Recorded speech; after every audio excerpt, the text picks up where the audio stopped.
In this video, you'll learn how to effectively whisper and yell using ElevenLabs. This guide will walk you through the steps needed to utilize voice modulation features within the platform, allowing for dynamic speech synthesis. Begin by navigating to the ElevenLabs website. Open your preferred web browser and type in the address for ElevenLabs. Once the page loads, you should see the login prompt at the top right corner of the screen. If you are not signed in, enter your credentials and click the login button to access your account. After successfully logging in, locate the menu on the left side of the screen. Click on the option labeled text-to-speech. This will redirect you to the text-to-speech interface where you can begin your voice synthesis process. You should see a variety of options available for voice settings. Next, look for the section titled Model. Click on this option to view the list of available models. You will find various versions of the speech synthesis engine.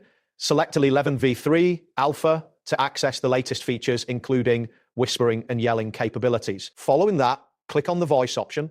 This will open a new section where you can choose from different voice profiles. You will see a grid of voices displayed along with their names and characteristics. Select any voice that matches your preference for the text you want to synthesize. Now, you will need to enter your desired text into the text input field. For example, you can type phrases such as, "I can't take this anymore, shouting," or "listen up, everyone." Including the commands for yelling or whispering within the brackets will instruct the model to adjust the vocal intensity accordingly.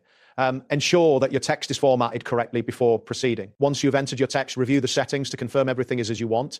Depending on your internet speed and the complexity of the voice synthesis, processing may take a moment. After the synthesis is complete, you will hear the output, allowing you to evaluate how well the whispering and yelling effects have been applied. That wraps up today's guide. Thanks for watching, and catch you in the next tutorial.